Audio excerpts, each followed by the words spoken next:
Well, hello. Welcome back to Life Lessons, which is loving yourself first empowerment.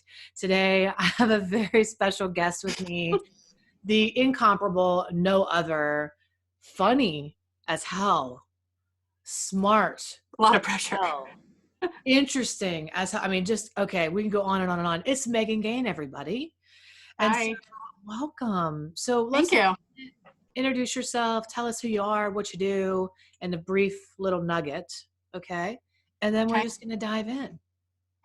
So my name is Megan. I am a lot of things, but my profession is that I'm a therapist, and I do run a substance abuse and mental health program. I actually run a site in a bigger division of recovery services.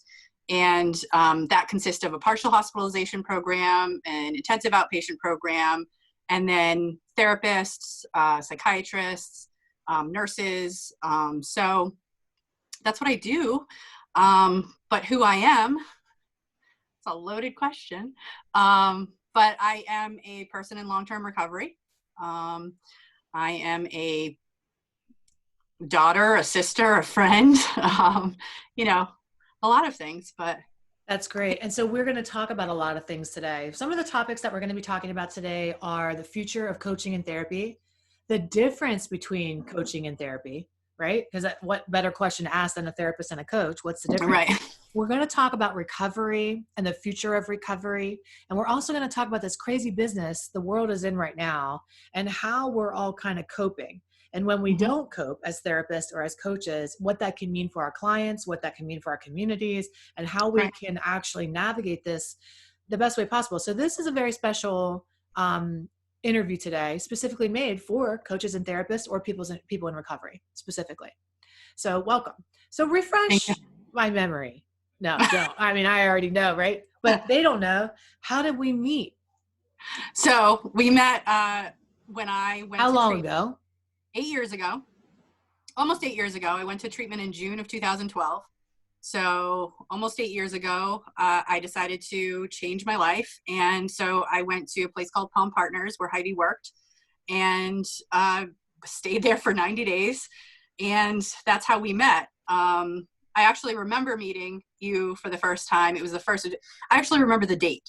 The date was July 1st, 2012. Can I write Because, that down so I know it's our anniversary?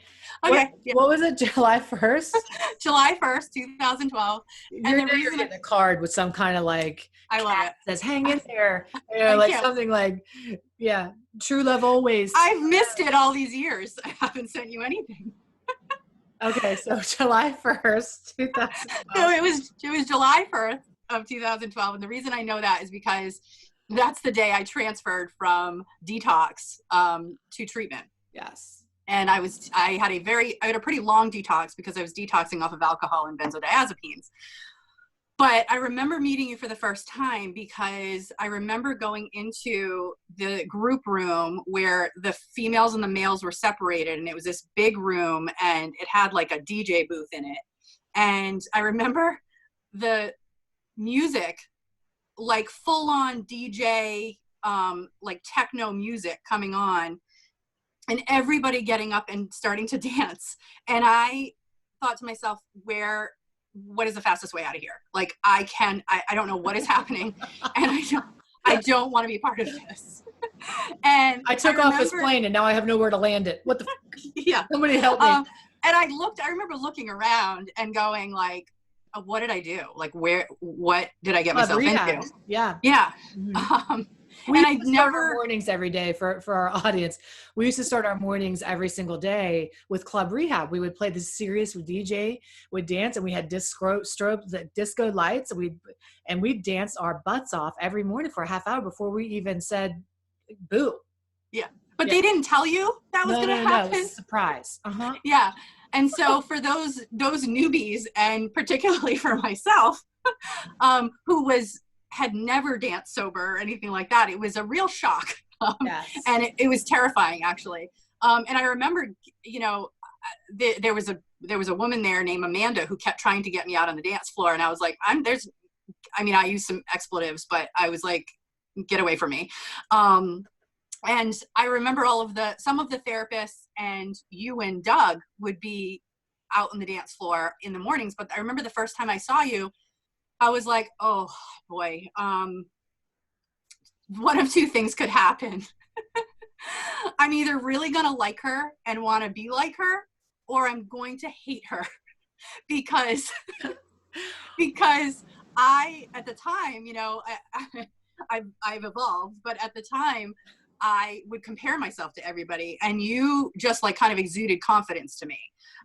So I remember, and at the time, even before that, I had always surrounded myself with people that had confidence. I just didn't have confidence, but that was my thought when I saw you. It was like, we're either going to really align or we're going to really butt heads. Yeah. And I remember, just falling in love with you right away. When I first met you, I thought, oh, I met somebody. So I felt like we had so much alike. We had such a synergy. Our stories were really similar with the way that we drank and the things that we shared. And I'll let you share a little bit about that. But I remember we went to this picnic when we got off property. We got into we used to call it the druggy buggy, right? The van, and go down. And we were at the park. And I remember we had like this little blanket. We were another person that we shall remain nameless, right? But that was somebody else in recovery. We were all sitting on the blanket, and I looked over and I said, Meagan, I have to tell you something. We're going to be friends, right? After this is over, you and I are going to be friends. And I remember that day clearly because I looked at all of my treaters like this, but I looked at you guys kind of like untouchable, and you know what I mean. You were a little deity-like to me, I want to say, you know what I mean? It was kind of godlike. And I remember that was the first time you and I think probably had spoken one-on-one. And I finally connected you to being a real person as opposed to being, a treater. And you were like, you and I are going to be friends. And I remember thinking, wow, that's really flattering. It's really, really flattering. And I didn't really believe you because, and we'll probably talk about this a little more, but I'm a therapist, and you don't become friends with your your client. You love them and you care about them, root for them, right? Yeah, but there's ethical boundaries there that you don't cross. So I thought, she's just pulling my leg. You know what I mean? She's being nice. And also, and working inside of the treatment center, there would be flack for that, because I was still bound, and luckily being released from there, really there's no boundary, right. And the way life has it, as a coach, there's differences. We're going to talk about some of those differences today about, why, there's people that work as a therapist and that actually become coaches. I have lots of people that I know that are psychologists that are now working in a coaching spectrum because there's so many less regulations and rules and things that they have to follow. And I'm really excited to get in that conversation. Yeah. But just briefly before we do, I know, we don't have to talk about how bad necessarily it was, but just for people to really get a handle, to really have an understanding, you did not, this has not been easy for you. You were really, when you came into treatment, you were really struggling. Do you want to talk about that a little bit? Yeah. So when I got into treatment, I was 36 years old. Most of the people, the majority of the people that were walking into treatment were like in their early 20s. And in fact, I thought I don't belong here because of that either. But at the time, I didn't feel like I really belonged anywhere. But, I've been in active, I've been in active addiction for over 20 years. I started drinking when I was 14, and I drank alcoholically really quickly. By the time I actually knew, I didn't really admit it. And I kind of stayed in denial for a long time, but I knew by the time I was like 17, 18, senior year in high school. And then for sure, my freshman year in college, I was an alcoholic. I still thought that I'd grow out of it. I still convinced myself I would grow out of it. But I obviously didn't. So I had been in alcohol. I'd been enthralled in the addiction of alcohol for over 20 years by the time I went to treatment. But in my mid-20s somewhere, I had started seeing a psychiatrist, and he prescribed me Xanax. And he would prescribe me as much Xanax as I wanted.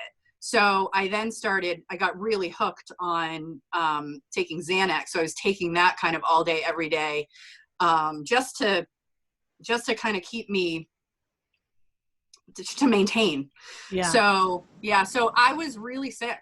I mean, I was really sick, and I was at the point where I knew that it was a live or die choice. It was either make the choice to live or continue to go down that path. And I am certain that within a couple of years I would have been dead. And I apologize. Sometimes my dogs are just going to start barking. Hey, sometimes my daughter walks in bikini tops made out of eye patches. Right. You saw the last interview. And talks about her boobs. Yeah, if you saw the last interview, that's how that went down. Yeah. So I don't know where I was. I don't know where I was, but so you were saying it was live or die. You were saying that. So it was live or die, and I had been to the doctors, just for a regular checkup at like 35, and I basically had high triglycerides, high cholesterol, and high blood pressure, and they told me, if you don't change, because I wasn't completely honest with them, but if you don't change what you're doing, you're basically a walking stroke or heart attack victim. Wow. Yeah. Yeah. So I needed to make change. I wasn't sure how to do it. I reached out to a bunch of treatment programs. You guys, Palm Partners just had an excellent. And just by FYI, if anybody's trying to research that or do, it's no longer an operation anymore. It's closed down for the last year. Unfortunately, just couldn't weather the storms. Yeah. And the treatment forms that have been happening. And unfortunately, it just was a casualty in that storm, but was an exceptional place back in the day. And certainly thousands of clients had tremendous results, and was such a beautiful thing to be a part of. But it's no longer here. So I just want to make that point. This isn't a pitch for that place. It doesn't exist anymore. Right. I would make it a pitch if I could. I mean, that's how much it helped change I changed my life, but. So that's what I was just thinking, the place that you go is one thing, but the mindset that you have when you're there, is really what made all the difference. That you came in willing to do whatever it took and listen. And you had some pivotal moments when you were in there. Do you want to talk about some of the major things that you were able to realize about yourself that kind of set you on the path to? Sure. Yeah. So I think the main thing, it was beaten kind of into us that we really had to discover what our core issues were. Mm-hmm. And it was pretty quickly that you and, my therapist pointed out that I really suffered from basically no self-worth at all. And so that's really what I needed to target in my recovery was, like you guys taught me, alcohol and drugs aren't our problem, they're our solution. Mm-hmm. So, and that's what I impart on all of my clients too. And because it resonates so much with me. So I really had to target my self-worth. I had to work on figuring out how to love myself and how to appreciate myself and respect myself and treat myself kindly. So that's what I've done, in my recovery. And I certainly, have those times where I do have that self-doubt, but overall, I think I've really worked to change my life. I think my friends notice it. I think my family definitely notices it. They talk about it quite often. But yeah, so it's been really a journey in worth. And worth, exactly. When I was working there, I would ask the question just because I feel like I had a case study in front of me. I had a case study that it was just available to me, planted in front, and fell in my lap. Yeah. So I would say, hey, what's one thing you could learn that would change your life forever and really free you from this addiction and heal you, right? What's the one thing you need to learn? And every single time, now the answer varied in form, how they'd say it, but they all said, I need to learn how to love myself. Yeah. Every single person. And that's actually how my program was born. That's actually how that Love Yourself First empowerment program, my life school. Here's a little shameless plug. If you're interested in learning how to love yourself first and self-worth is your issue that prevents you, check out lovecoachheidi.com. Check out Life School. That's how this whole program came about.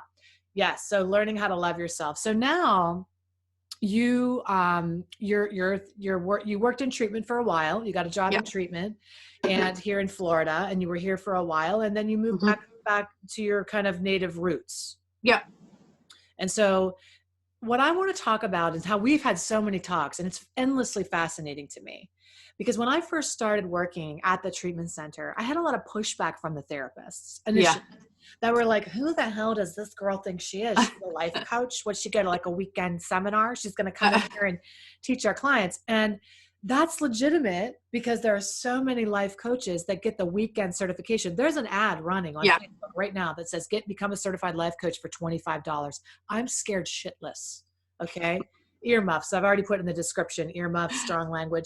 For anybody that thinks they're a life coach and, you know, in a weekend, it scares the crap out of me, you know, at all. In a year, even sometimes it takes at least that long to even get the concept right. But you and I always end up in these discussions about the difference between coaching and therapy. Mm-hmm. And one time you had come down to Florida and you spent the weekend here and we were just kind of powwowing. And I like the way that you framed it up a little bit differently, the type of coaching that I do anyway versus therapy. But from your perspective, what do you think the main differences are? Well, I mean, I just have my theories. I don't know. I don't even ever have, Meggers. If I'm accurate. Okay, we're just full of theories. You're right. Better than being full of the other thing. Yeah, the way I think about it is that, or at least what I've been trained to do is a therapist tends to be a little more long-term. It tends to dive into kind of like the psyche and the conscious versus the subconscious. And it helps somebody explore maybe what their core issues are, what their, you know, where their issues have derived from. And you do that in such a, like, it's kind of a drawn out process, quite frankly. I think it takes a type of person to endure a therapeutic relationship. It takes a certain kind of person to be a therapist to endure a therapeutic relationship. But I also think it takes a certain kind of client. What kind of client do you think it takes? Well, I think it takes motivation. I think it takes somebody that really wants to invest in themselves and make a pretty, I'm so sorry. I'm going to close my door. It's probably my dog doing it. No, it's mine. Let me push pause real quick. Here we go. We're back. So I do think it takes a type of person that's motivated, or it doesn't, you know, anybody can go to therapy, but somebody who's going to be successful in therapy requires, motivation. It requires deep digging. It requires homework. It requires self-exploration. You know, I think it requires a willingness to really share and really be honest and get honest with yourselves. So I don't know. That's how I definitely operate from a cognitive behavioral standpoint. So I operate with, you know, in order to change your behaviors, you're going to have to change your thoughts, right? So that's kind of how I operate. I always thought of, and correct me if I'm wrong, I always think of a life coach as somebody that kind of gets the story, what's the current situation, right? And then is like an action planner, you know, like, all right, these are the steps you're going to take. I'm going to walk you through them. I'm going to coach you through them. And we're going to kind of get you to the other side of this. So I think therapy tends to be a little slower paced, you know? Yeah. That's, you know, my experience of it is I've noticed like there's an element with a therapist or having therapy where there's really no real agenda underneath, right? Yeah. If I'm doing real therapy, I'm really open. I don't have an agenda. Yeah. I'm removed from the situation and I let it arise naturally. And I'm not in a hurry and I don't have to conclude. There's no conclusion necessarily. Yeah. I don't have to put a bow on shit. I can let it just unfold, take its natural course. And when people are in coaching school, the old, I don't know, I was in coaching school so long ago. It was like 2005. I mean, holy cow, right? It was a long time ago when I went to coaching school. I was in grad school in 2000. Yeah, right? So like so long time ago. But what I learned was I actually learned how to do therapy in coaching school. Yeah. When I studied to be a therapist, I learned, but much. But I think you do. No, let me tell you. Let me tell you, Okay. in a much downgraded, dumbed down version, which what they teach a coach, it wasn't a good education. Okay. It was the best at the time, but what they teach you is don't have an agenda, be a blank canvas, look for the coachable moment. They teach you like a therapist. You're not a Yeah. therapist, but I think a coach does have a damn agenda. You better know where you're taking people. Okay. Because as a coach, you are a peer that's a little further down the path. Mm-hmm. You're not an excavator necessarily allowing on an expedition, allowing things to unfold. You have a mission. And at the end of that is to arrive at a place. And you need steps. You better have, as a coach, a system, a methodology, a process, a steps. Now, there are therapists that have that. There's called motivational interviewing or positive psychology, or, there's new psychology that not new. Well, it depends what, there's all different theoretical bases in therapy. So it really depends on what kind of therapist you are. Right. I've never operated on like, I'm going to be a Gestalt therapist. Like I think incorporated a lot of different theories into my practice, but I think you and I have also talked about, I tend to life coach a lot too. You do? So I tend to, maybe dig a little bit, explore a little bit, help somebody discover. And then I'm pretty, okay, this is what we're going to do. This is what and then you also tell people what you see, which is also, I think, an exceptional coach, which is like, and I know therapists do that well. They reflect back and point out and through their questioning. Yeah, but I don't. You're able to just tell them, here's what's happening with you. Yeah. Here's what's going on with you. Okay. I think I'm a really empathic and empathetic person. People either love me or they hate me because I'm pretty straightforward. I'm pretty upfront. I'm pretty in your face. It's why I work well with people with addictions. Because they appreciate they respect the honesty. They'd rather the feedback.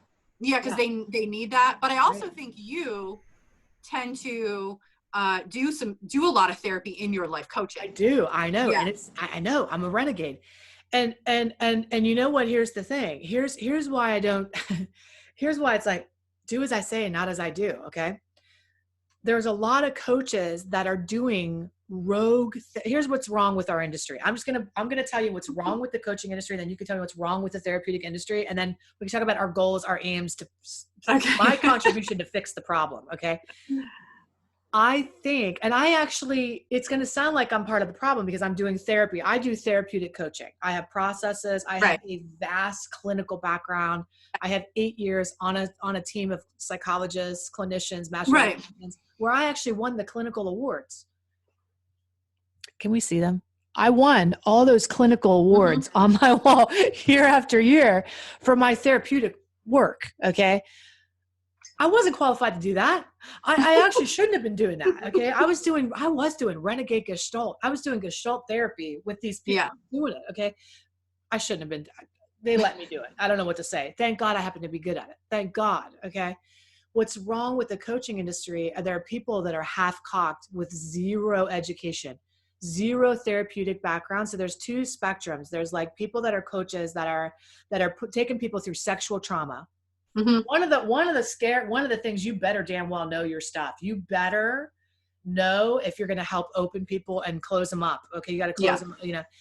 There are people that are doing things with people to treat their trauma that are traumatizing them. Yeah. Okay? That are very for sure. Yeah. There are people that are coaches that are promising people, I'm going to take you from here to there, but have no idea how to get there. And there are coaches that are insulting people's intelligence, taking a lot of money and telling them to listen to Abraham Hicks. Right. You know what I mean? Like, just think positive. And it's like, it's not helpful at all. It's like, but I think the same can be said for therapists. So tell me.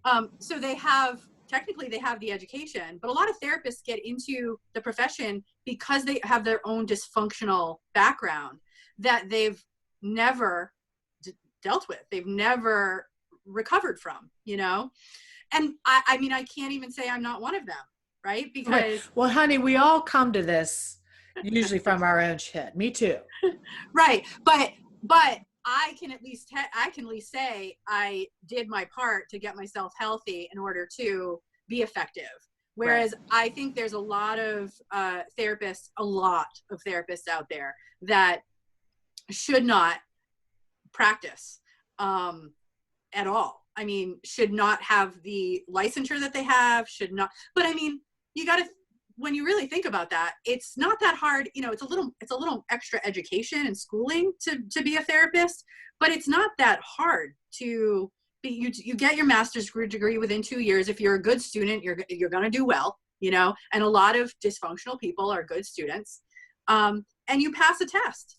And if you test well, you're going to pass the test. So and I actually think it's harder to be a good coach than it is to be a good therapist and or like a mediocre therapist. Like, meaning good coaches typically had to come about their skills through a lot of piecemealing their education together, right? Mm-hmm. Doing it the hard way. Typically, a lot of coaches did not go to college. They, you know, they took the hard road. They had a harder life. They're self-made.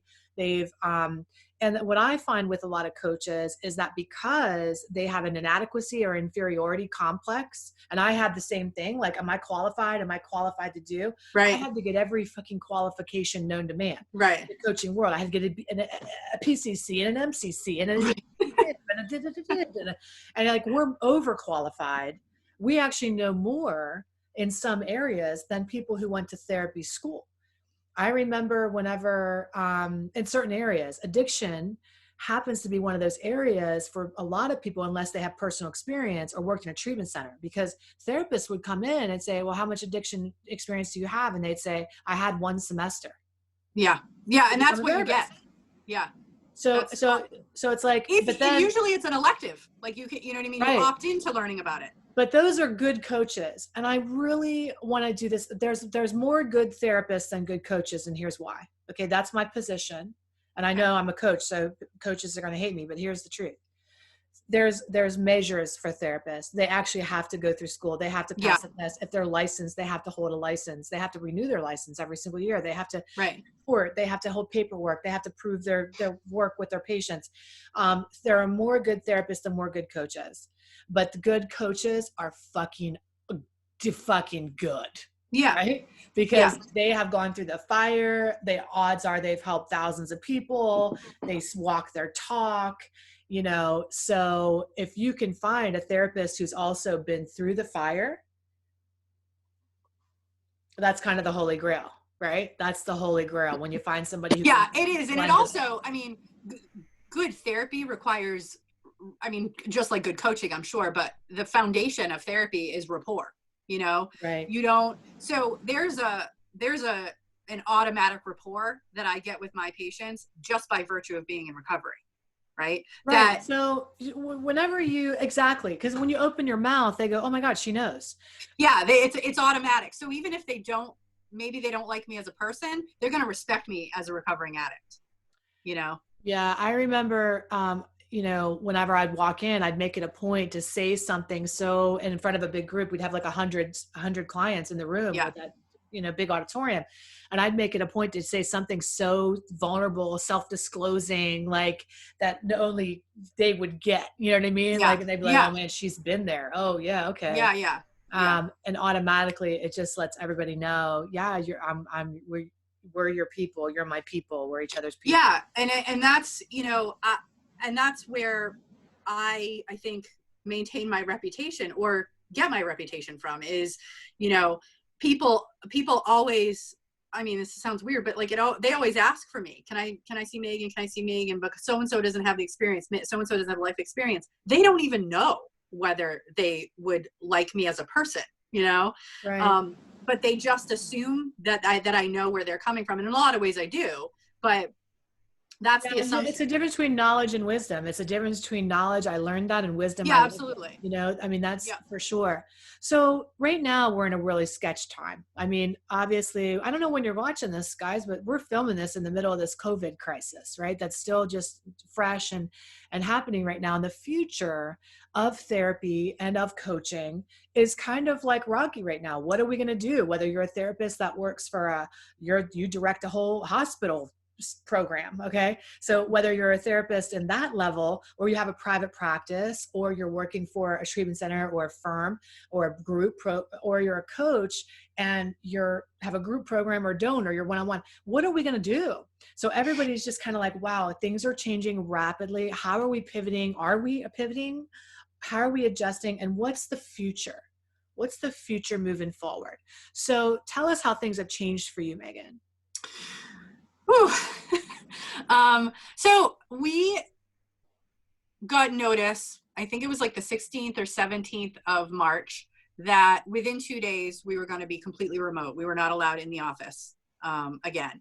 So within those 2 days, we had to make sure we had access to our EMR, our electronic medical records, via, laptops, and make sure that we could enable our secure video conferencing sessions.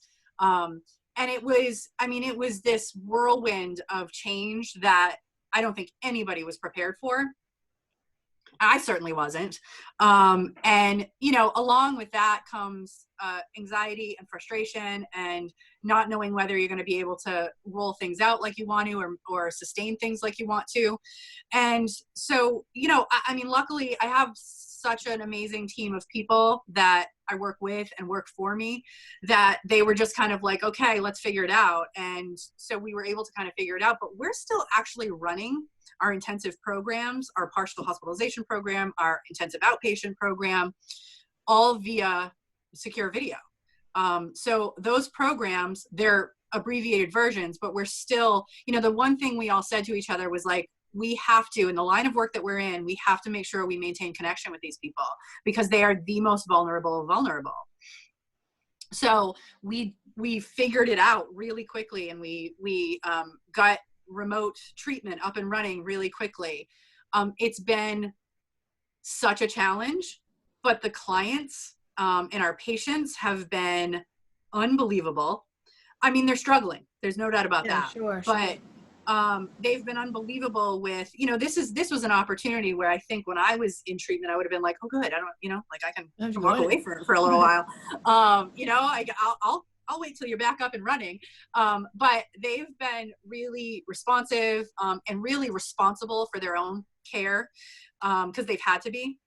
We can't hold them as accountable as we normally would.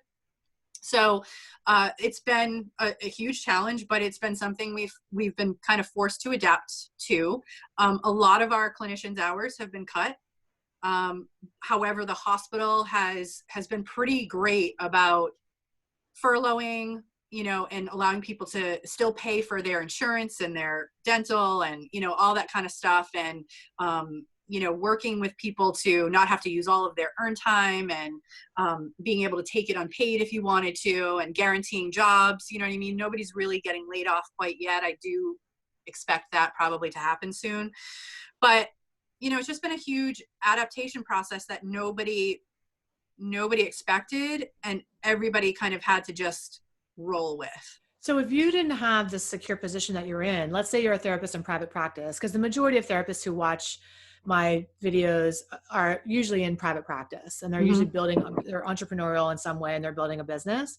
Yeah. So what do you recommend for therapists that are experiencing this? I mean, it is an essential business, I assume, right? Like mental health. Well, it is considered essential. Yeah, we're considered essential employees. Well, I mean, I think because we're going to have a mental health crisis on the other side of this. Oh, it's going to be like nothing. There already is. I mean, it's already here. Right. But one of the things I've learned, I didn't expect to learn it, nor did I really want to learn it. But one of the things I've learned is that, especially with the state governments and the federal governments understanding that our work is essential, they've modified the insurance requirements quite a bit. So insurances are paying for remote treatment. They were before, but not quite as freely as they are now, I guess. And this is like so the telemed and the telehealth, teletherapy, telehealth. Yeah, yeah. So they're allowing all kinds of varying treatments. Really what they're caring about, what the insurance is caring about, and what the governments are caring about is that people are still getting treated. So they don't really care that much about how you're doing it. They just want it to continue happening. So they've been continuing to pay for sessions. So if you're a independent clinician, then you should be able, as long as your clients are willing, to maintain your practice at almost 100%. Yeah.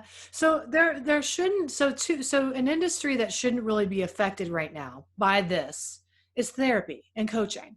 Yeah. Our industry, which is mental health, okay, mental emotional well-being, wellness, should be on the trajectory to go up. It might take a small dip where people start to panic and they're looking in their pockets and they're losing their jobs. But if we're always reminding them and saying your mental health, without that stability, you have zero else possibility in your life. Right. And so now is our time to actually, I would say as a therapist, now more than ever, because the competition's going to be really fierce, right? For the everybody's going to be doing kind of the thing. Yeah. I would say niching down a little bit more in the work would be really important. Like thinking, who do I really enjoy working with and how can I market specifically to those people, versus where before I was just a therapist. I had my little Psychology Today profile and people came to see me for all kind of issues. Niching down now would benefit tremendously. Yeah. I think the potential barrier to that is that existing clientele is still pretty solid. People that haven't reached out for an intake or haven't, people don't really understand that, or potential clientele don't really understand that businesses are still operating at full capacity. So, Joe Schmo over here that really needs some mental health treatment and maybe get on some meds or whatever, doesn't understand that people are even operating right now. So he doesn't make the call. Yeah. So that's part of being seen, like being willing to have a social platform of some kind where, and I see a lot of psychologists and therapists, certainly coaches are doing this. Therapists aren't as used to doing it because they're used to getting referrals. They're used to getting work. They're used to getting, so now that might slow down a little bit. That might not be the thing. And so what's a new way to market ourselves is to start getting online and start talking about our areas of expertise, whether it's anxiety, giving a tip of the day to lower anxiety, whether you're, I have friends that are yoga therapists, get on there and do your thing, girl, show your yoga, show your meditation, show yourself coping, because here's the thing, we're still human too. So even as a therapist, it's like, okay, so the difference between a therapist and a coach is self-disclosure also. Okay. Yeah. So that's why for me, I could never be a therapist. I just couldn't, for so many reasons. The rules are the first. Yeah, but I mean, that I walk that very fine line. I know you do, but online there's like, how much can we be, there's new schools of thought there. The self-disclosure is fine, fine. There's lots of new teachers that come out, when I was studying to be a therapist all those years, before I abandoned ship. Yeah.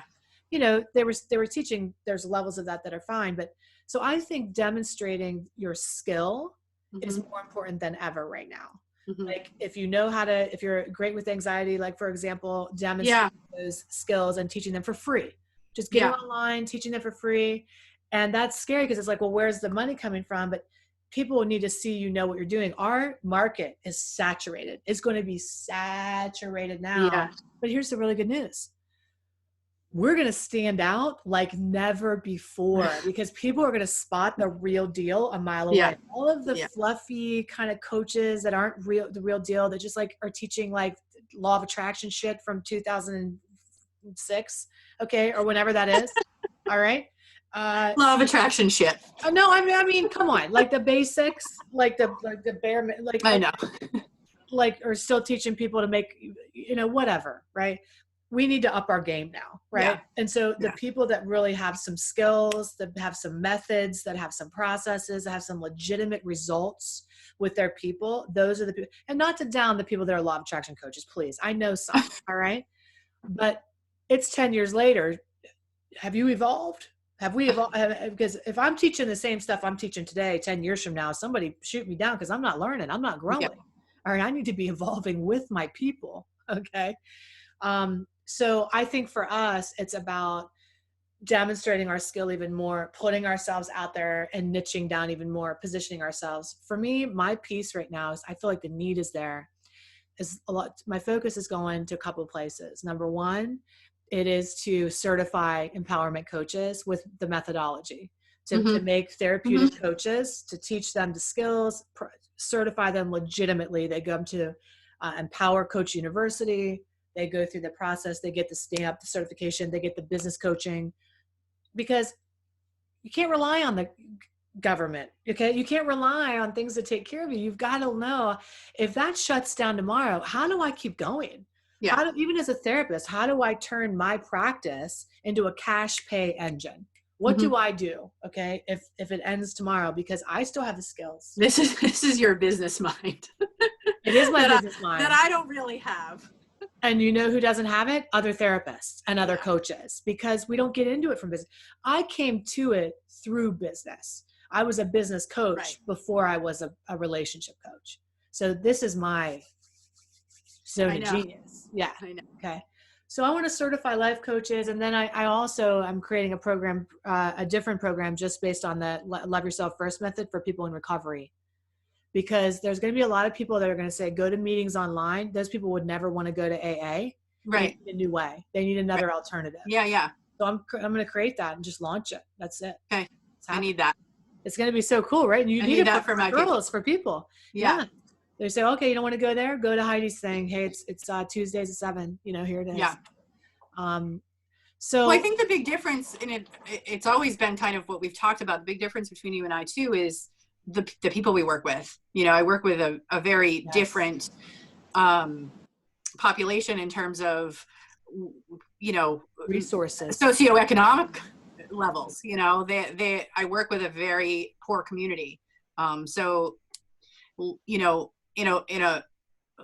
way, they're really lucky that they have the resources available via systems. And you know what? And your heart is always going to be to serve that community, because that's how you roll. That's who you are. That's how you operate. And I think, and I'm going to, so if I were you, okay, and this isn't a coaching session by any stretch, but we always end up take some notes. We always end up having these little hash down sessions. But if I were you, I would say, all right, if that thing went away tomorrow and you have you're a very high up. Okay. So if that went away, there are people in the world that are going to retain their money. There are always going to be people in the world that have finances, that have resources. And the people that you're going to serve aren't going to have the resources, but there are people that have the resources that are willing to put their resources into something they believe in. Right. So then the new game is not game, but the new way of going about businesses. Let me find those resources and show them my ideas and get them to invest. Yeah. Whether it's a nonprofit that you start or whatever. Yeah. But the point is, whatever happens in the world, resilience is your superpower. Resilience is my superpower. If you're a therapist and a coach, what's your superpower? Resilience, right? You know how to rise like the phoenix, to come up, to make something from nothing. That's our superpower. Yeah. So we're all going to be okay. So any final words now about taking care of yourself during this? Because we talked, because you could be like a wounded healer, right? You could be like, keep surviving coronavirus. You're barely surviving, and you're like, let me see my patients today. Well, it's funny. You and I have talked about this off camera, but this has been a struggle for me. I have never really felt rocky in my recovery in 8 years. Yeah. I don't necessarily feel rocky now. I am projecting and feeling anxious about the potential to get rocky. So you're an overachiever, Meagan. We know. Yeah. Well, I'm a perfectionist, and so I tend to try to predict everything that's going to happen. Nervous about, right? Yeah. So it creates some anticipatory anxiety for sure. But so I've been pretty proactive in terms of what I'm doing. I'm eating a lot of M&Ms. Caramel. I'm not sure that's the greatest thing to do. Caramel M&Ms. I actually finished a party-sized bag today. All right. Hey, look, is it working? No, well, yeah, it's providing some dopamine, I would say. But outside of that, I've been, I'm not a big workout person. I don't love to work out. I don't get excited to go to the gym. And I really haven't. And I said this to you before, but I think it was over the summer I visited you in Florida, and I think that might be the last time I worked out. We did a Zumba class. So that was kind of sad, but that's the last time I worked out, I think. So what I've been doing is I've been making sure that I find online videos, and there's a lot of videos on Amazon Prime. So I've been doing a video every day just to kind of keep the energy level up and to keep my, the endorphins and the dopamine flowing.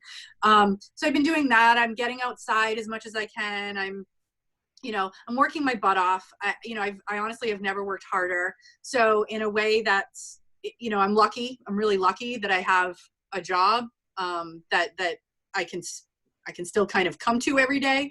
But at the same time, it's been hard to wrap your head around all the changes. But yeah, I'm just really trying to make sure I don't get to the point where depression could set in, or, I think about picking up or something like that. So I think just being proactive and being mindful of that is something I wouldn't have done years ago. I just wouldn't have love that, cared. Meagan. I mean, you're worrying about what you could worry about, but that's different than in the past. It wouldn't have been that. It would have been Captain Hindsight with your superpower, right? Yeah. I also know that I also know how quickly I can fall. I know how quickly I can revert. So I always have to be checking myself and paying attention to myself, and really just keeping that all, I don't want to say compartmentalized, but in a way I have to kind of, that's how I have to live my life a little bit. I have to stay busy. I have to stay structured. So, and I know that about myself. And I think the people I work with don't necessarily know that about themselves, and it's stuff we work on, but I do know that about myself. So I'm just trying to be the best version of myself I can be during this crisis. Yeah. I love that. And I think, there's also this element of for me, it's ebb and flow. It's like not having to be one way during this. And I can get locked into that. I know in the past, I certainly would be like, what camp am I in? Am I camping you? I'm going to conquer the planet, or am I camp the world's ending?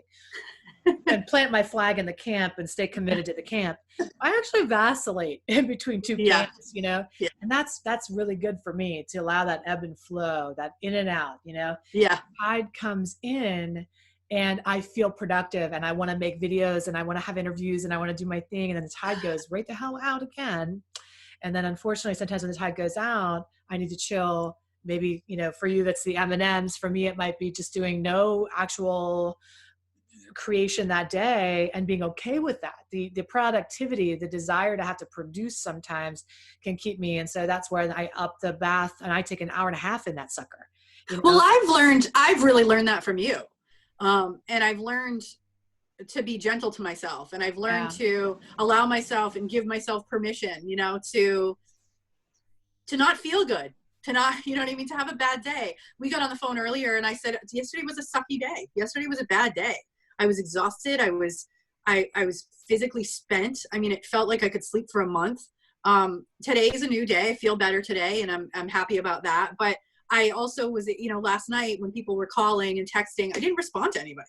Sure. Right. It's not, I don't have to respond to them. I don't have to, give in to the people pleasing side of me. Okay, exactly. And in the work, I mean, you guys, if we work together, know I have these 8 different personality patterns, attachment personality patterns, and people pleasing is one of those patterns, obviously. But like the other morning, and I forget, and I always have to, a good coach coaches herself first. A good therapist therapizes herself first, right? Yeah. It doesn't end, right? When you become a therapist or become a coach, that's how you work your chops with you. Yeah. But Wednesday, I felt like shit. I woke up in the morning. I was like, I don't even want to I don't want this day to exist. The black cloud was there. Oh, I was full on in it.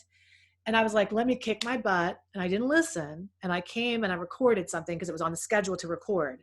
Okay. So I recorded it and I was like getting through it, and I was fired up about the content. So it was kind of okay, but it wasn't the best. I wasn't buying it fully.